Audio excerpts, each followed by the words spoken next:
ठाकरेंच्या शिवसेनेचे आमदार कैलास पाटील आणि वरुण सरदेसाई यांनी ओमराजे निंबाळकर यांची मध्यरात्री भेट घेतली। तिघांमध्ये 1 तास चर्चा झाली, तर ओमराजे पक्षात राहावे यासाठी मंथरणीचे प्रयत्न सुरूच राहणार अशी प्रतिक्रिया कैलास पाटील यांनी दिली आहे।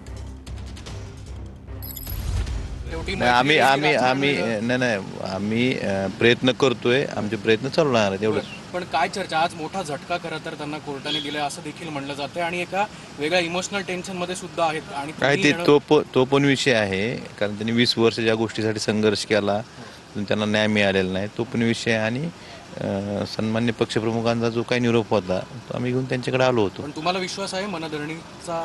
आम्हाला तर विश्वास आहे। मैत्री निभावतील असं वाटतंय का? उद्धव साहेबांच्या बाबतीत त्यांची जी भावना आहे, कालही तीच होती, आजही तीच आहे आणि उद्याही तीच, म्हणजे तीच असावी किंवा तीच राहील असं आम्हाला वाटतं। ते पक्षासोबत असतील असा विश्वास आहे आम्हाला। नाही, बाकी काय नाही, आम्ही साहेबांचा निरोप घेऊन फक्त आलो होतो। पण कधीपर्यंत निर्णय देण्याची शक्यता आहे?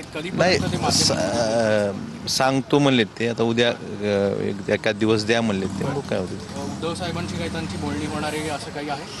नाही, उद्या 1 दिवस द्या म्हणून सांगितलं त्यांनी, त्यातलं ठरवू आपण काय। आमचे आमदार कैलास पाटील, आम्ही दोघांनी त्यांची भेट घेतलेली आहे। सविस्तर आमची काही वेगवेगळ्या विषयांवर चर्चा झालेली आहे।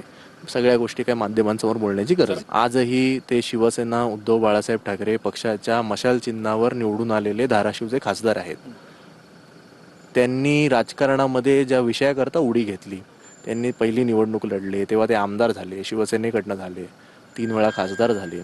ज्या विषयाकरता जो अट्टहास होता त्याचाच निकाल लागला त्यांच्या वडिलांच्या हत्येसंदर्भात, आणि तो निकाल लागल्यानंतर त्यांचा संपूर्ण परिवार त्यांना जो धक्का लागलेला, या सगळ्या संदर्भात चर्चा करायला मी आणि आमदार कैलास पाटील इकडे आलेलो। मी परत एकदा सांगतो, ज्या ज्या विषयांवर चर्चा झाली ती जर तुमच्या समोर करायची असती तर आम्ही उघडच भेटलो असतो।